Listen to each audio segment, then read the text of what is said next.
Baltimore Ravens are your AFC North champions, back-to-back actually, getting the job done with a victory against the Cleveland Browns. Up next is a wild card round matchup against the Pittsburgh Steelers, who the Ravens snatched that AFC North championship from.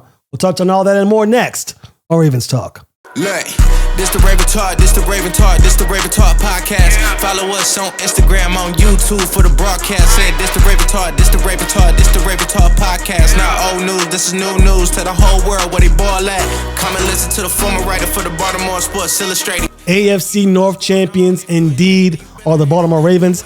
After taking care of business against the Cleveland Browns, they finished the season 12-5. One more loss than a year ago, still enter the postseason with Super Bowl aspirations. Welcome to Ravens Talk. I'm your host, Samuel Njoku. Again, Ravens are your AFC North champions. They move on to the wild card round to face the hated Pittsburgh Steelers. These two teams are going in entirely different directions. We'll touch on it. We'll find out what the Ravens have to do to get the W and move on to the divisional round. We'll also talk about what happened in the Cleveland Browns game, because there was a couple of things that went down that really may have an impact on this game, including a huge injury to one of their best weapons on the roster. But first, Ravens are your AFC North champions. They get it done. They take care of business. 0-2. Losses to the Kansas City Chiefs and the Oakland Raiders. Las Vegas Raiders, I should say. Lots of questions after that. Offensive line issues. Defensive coordinator mishaps. Is Lamar Jackson going to take that next step? How impactful was the Derrick Henry signing really? I mean, we were on the show since April singing the praises of the signing. Question marks about whether or not that was a great fit for the team from others, not us. You watched the show from the beginning. We were all about Derrick Henry. But lots of questions elsewhere regarding where this team will go. Fast forward to January, AFC North champions back-to-back. Ravens are riding high. There are a few obstacles on their quest for a championship, but every team in the AFC playoff picture, and NFC for that matter, have those same obstacles. Only the great teams make it here. You're not going to face the Cleveland Browns in the AFC Championship. You're not going to face, the Oakland Raiders, the Las Vegas Raiders. I keep getting that wrong, by the way. The Las Vegas Raiders in the wild card round. Only great teams make it this far, of course. Some teams are better than others in the playoff picture, but anything can happen in the playoffs. That's why we love it so much. Ravens are going to have their work cut out for them throughout the season, postseason, I should say, but they have as good a chance as anyone to making it to the dance in New Orleans. And we'll be talking about the Ravens every step of the way on their journey to hoisting a potential third Lombardi trophy. But before they get there, they have a huge matchup against those Pittsburgh Steelers, who fall to the 6th seed after they had a shot 3 weeks ago of potentially holding the AFC North crown. But after losing to the Ravens in M&T Bank Stadium, falling to the Cincinnati Bengals in Cincinnati. Was it Cincinnati or was it Pittsburgh? I don't know where it was. Either way, doesn't matter where it was. The Steelers lost after having a shot, not winning the division, obviously, because the Ravens played the Browns first, but having a shot at potentially not having to go through the Ravens, having a potential matchup against the Houston Texans, the more favorable matchup, some would say, especially given the point differential. Ravens are tops when it comes to playoff teams. The Ravens have by far the largest playoff point differential against playoff teams, as opposed to the Houston Texans, who have the lowest point differential between playoff teams. So you're a Steelers team, who would you rather face, right? Their hated rival for a third time after only beating them by 6 field goals the first contest and getting obliterated the second time around, losing by 17 points. Or do you play the Houston Texans, who have been struggling? Ravens beat them by 29 points on Christmas night. So, of course, the Steelers would rather have played the Texans. They were not able to get the job done against the Cincinnati Bengals, who were also eliminated from playoff contention when the Broncos defeated the Kansas City Chiefs. That's neither here nor there. Point is, Ravens have to face the Steelers. Now, they'll be doing that without Zay Flowers. The Ravens plays the Cleveland Browns. AFC North Championship on the line for them. Obviously, the Browns didn't have much to play for. They tried to play hard, tough football, and there was an injury with Zay Flowers, his knee. They're calling it a knee sprain. Some are calling it a knee contusion. Whatever you want to call it, Zay Flowers has been ruled out from that game against the Steelers. He will not play. And, now questions are surrounding if the Ravens were to make it to the division round, will he be available then? Let's get past the wild card round first. But those questions are, they're fair questions to ask, especially considering the knee, something that Zay Flowers uses very well. He's very shifty. One of the things that makes Zay Flowers special is his ability to gain separation, but not just gain separation, but the quickness in which he gains that separation is huge for Lamar Jackson, who likes to get the ball out there quick, especially against the Pittsburgh Steelers. But the Ravens did beat the Cleveland Browns by a pretty hefty margin. 35-10 was the margin of victory, but Zay Flowers was lost for the season. Now questions are going to arise. How did the Ravens combat that loss? How did the Ravens get over that hump the division around without their number one wide receiver? Well, there's a guy named Rashod Bateman who has been playing very well this year, played well in the absence of Zay Flowers in that contest with the Browns. The Browns have a great defense. I mean, let's not get it twisted. If you compare the Browns defense to the Steelers defense, the margin of excellence between those two isn't that severe. So you got to see something good from the Ravens offense against a top tier defense in the Cleveland Browns, and that will lean some benefit when they play the Pittsburgh Steelers on Saturday night. But I digress. Ravens do lose Zay Flowers. They have Rashod Bateman. Will that be enough? We'll touch on it. Before we get to the X's and O's of the Pittsburgh Steelers-Ravens rivalry and this huge matchup that a lot of fans are a little iffy about. In fact, if you ask a Ravens fan, they're not feeling too good about this contest. Steelers fans, every Steelers fan I've seen talk to, they're saying this is the foregone conclusion. Yeah, the Steelers have a shot. The Steelers fans are just saying, what are we doing in the offseason with Mike Tomlin? What are we doing in the offseason with Russell Wilson? They're looking ahead. They're not really too convinced this is going to go their way, and I don't blame them. We'll touch on that. Ravens fans are clenching tight.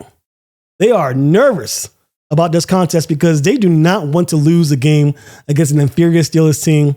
It's all about bragging rights at the end of the day. That's what this is about. The Ravens fans don't get paid to win championships. It's always been about bragging rights, and you don't win. There's only one winner every year. The chances of you losing far exceeds your chances of winning in the National Football League. That's just the way it is.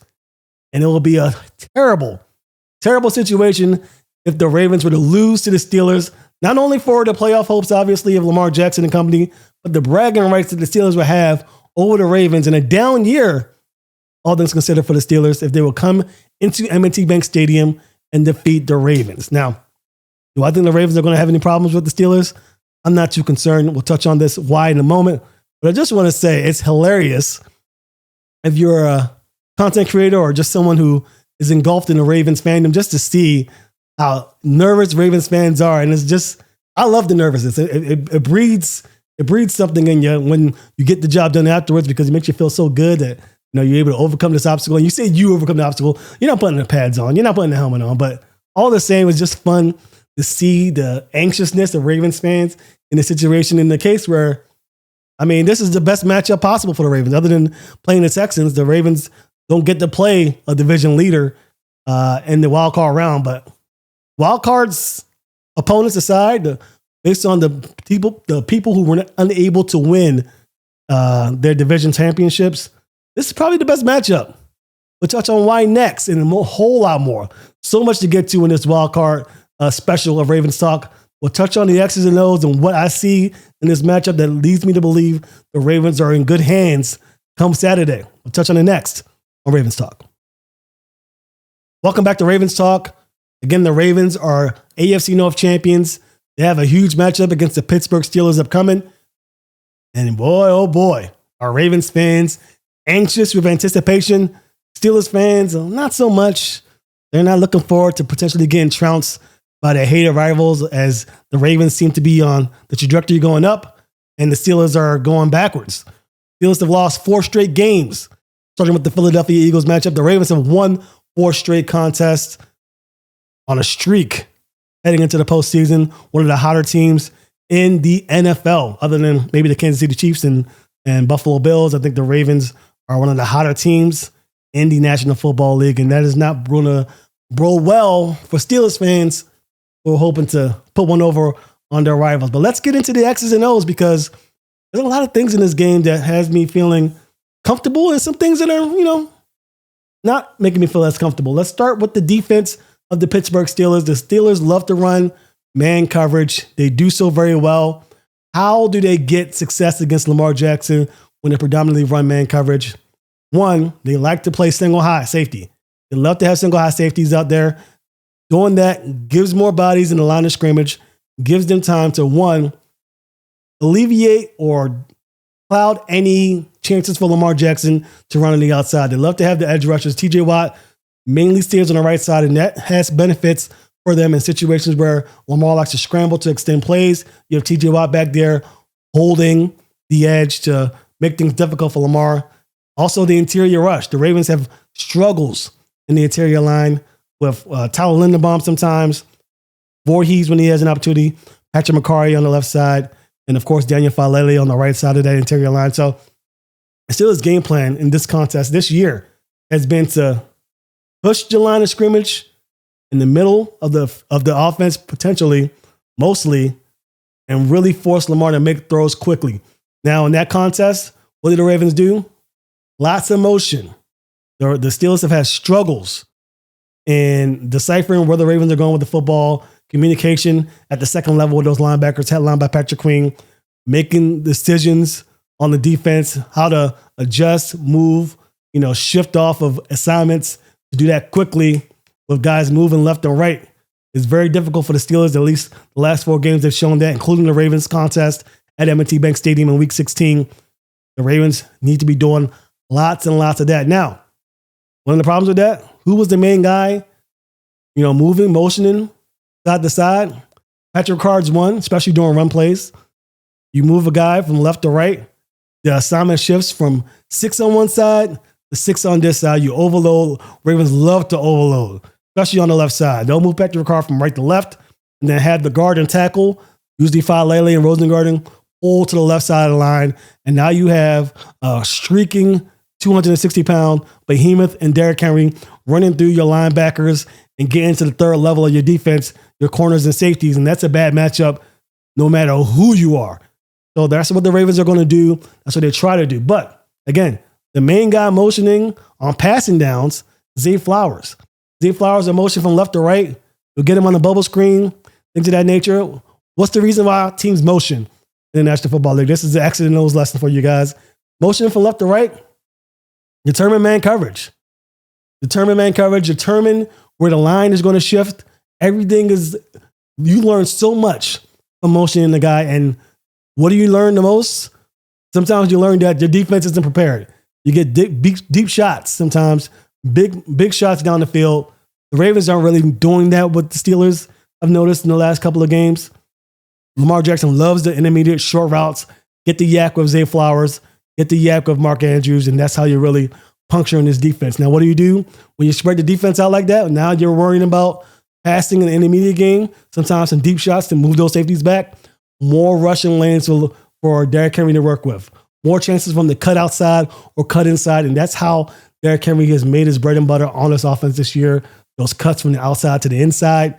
If your linebackers aren't set, if they're moving, chasing the receiver or chasing the tight end or chasing the fullback, instead of really watching where the offense is going, that's how you get those mistakes. It was a huge part of the Ravens game plan in Week 16, and that is why the Zay Flowers loss is so massive. Because on passing downs, and you're moving Zay Flowers along, you're paying more attention to him because you know Zay Flowers is very quick and adept at gaining separation. Rashod Bateman is also good at gaining separation, but he's more of an intermediate to deep route guy. He's a guy that's going to take some time to get some plays to develop. So if you're rushing the passer, Lamar doesn't sometimes have those 3 seconds, 4 seconds to get the ball off. Sometimes he only has 2. And that's why Zay Flowers, DeMarc Andrews, and Isaiah Likely have been so vital to this offense. So what did the Ravens do? Without Zay Flowers, they're going to have to implement more Justice Hill. Hill's been out with a concussion and illness since that Texans game on Christmas. He seems to be coming back. He's practiced fully this week. Expect Justice Hill to play. Keaton Mitchell, another guy who's been slowly making his way to this offense.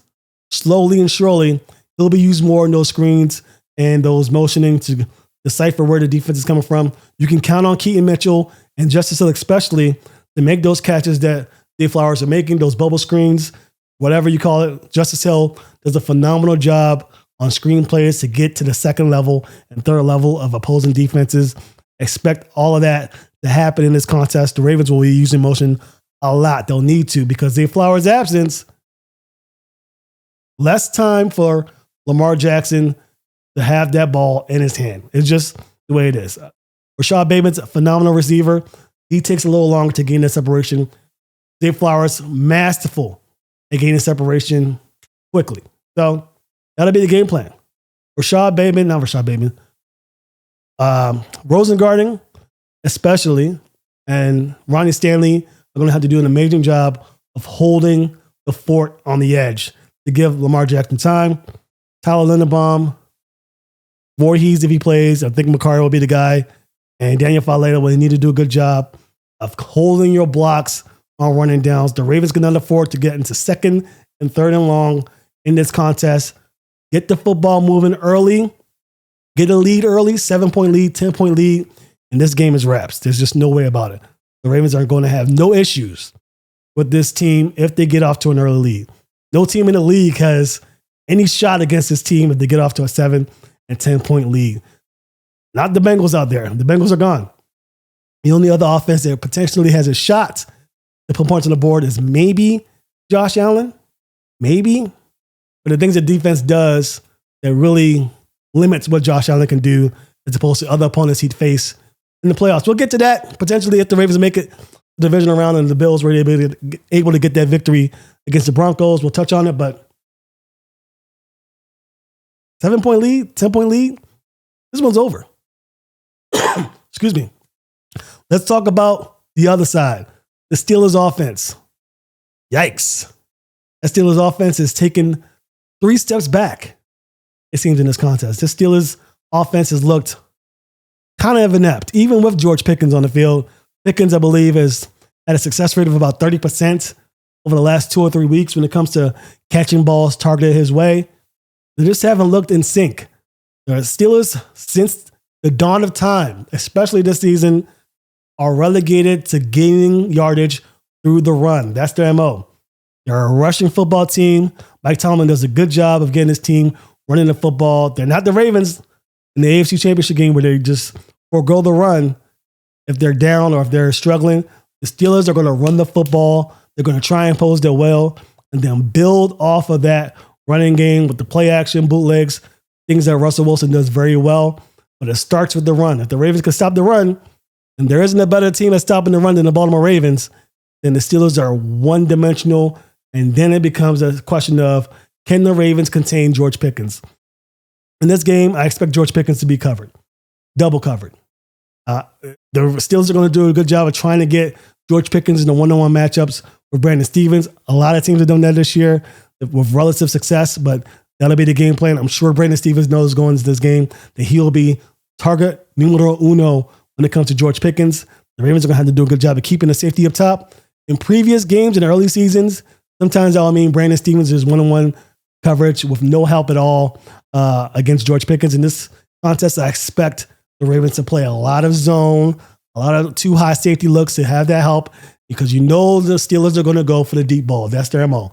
The moon ball is all about Russell Wilson. So Russell Wilson goes short, either screens, flat throws that we see very often, one of which was picked off by Marlon Humphrey in the last contest, or you'll see the deep shot, the Pickens. That's the game. That's the offense. Steelers fans have complained about this for weeks, but that is the offense in a nutshell. Deep shots to Pickens, short stuff to the tight end or your running backs. That's it. The running game hasn't been working effectively. A lot of Steelers fans are asking for Justin Fields, and I get it. Fields adds another dimension to this offense, something they don't need, for sure. They're to stand any chance because, again, as you mentioned it in the first part of this segment, if the Ravens get off to a 10-point lead, it's over. It's done. So the Steelers are going to have to try and keep up with the Ravens, but it's going to be very difficult for 2 reasons. One, the Ravens can stop the run more than anybody. The Ravens are very good at stopping the run.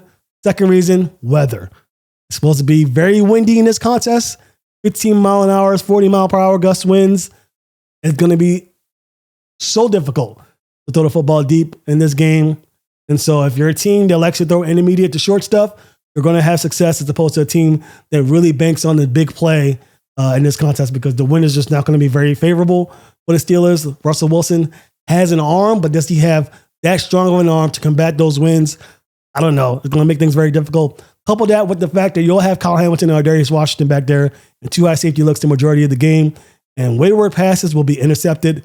We saw a little bit of that in the second contest, but for sure in this contest, based on what we've seen with the weather changes. I'm not a meteorologist, but based on what I've seen, it looks like the deep ball was going to be not the way to go in this contest, for sure. But it's the matchup to watch. And if you're a Ravens fan, you already know it's Brandon Stephens versus Pickens. If Stephens can hold on to Pickens, limit the opportunities for him, and I know Pickens a struggle, but he deserves the respect. And we all know how Steelers play against the Ravens as opposed to other teams. Steelers get off and get going quickly. This could be a contest that goes down to the wire.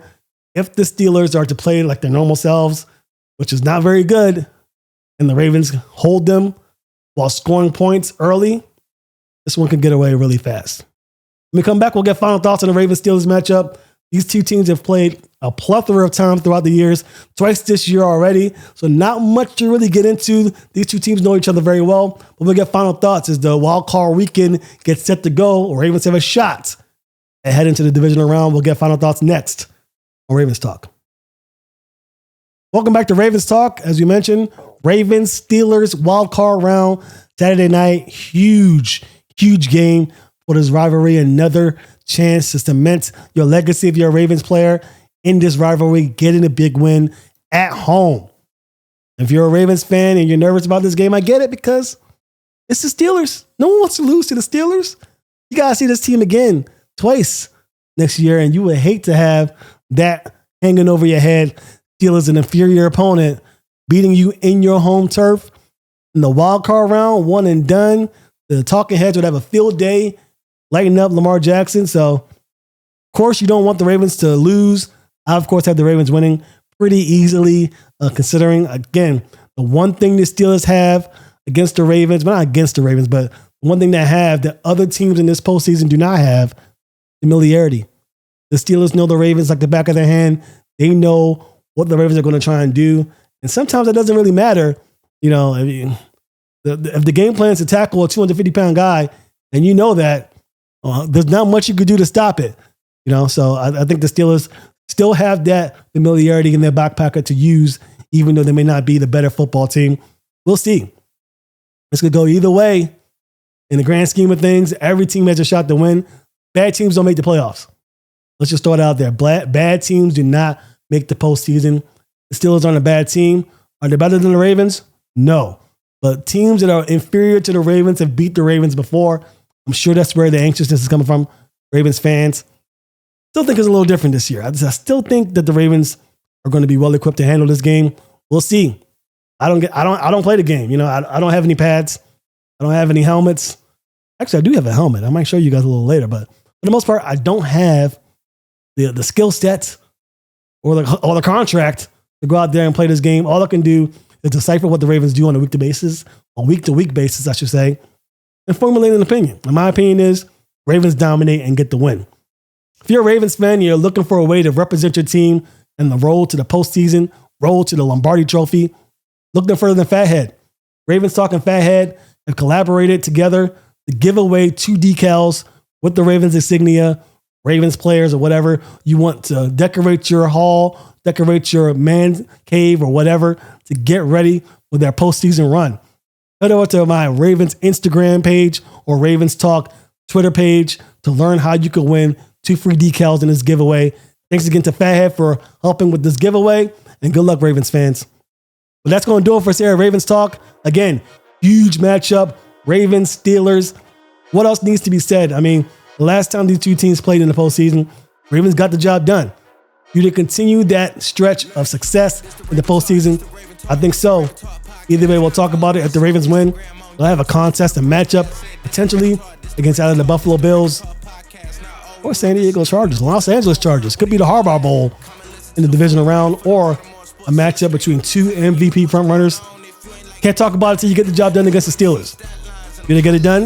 I think so. If not, we'll cry about it together. But I think they get it done, and we'll talk about next steps. And again, that'll do it for us here at Ravens Talk. Enjoy the game. Go out there and support your team. I know it's cold out there, but tickets are relatively inexpensive. You know, the weather has really shrunk those prices a bit. So if you're a Ravens fan, Go out to that blackout game. Not really a blackout game because the Ravens aren't wearing black. Opinions about that, whatever. Go out there and support your team. Ravens should get the job done. Regardless, we'll talk about it next week. See you then.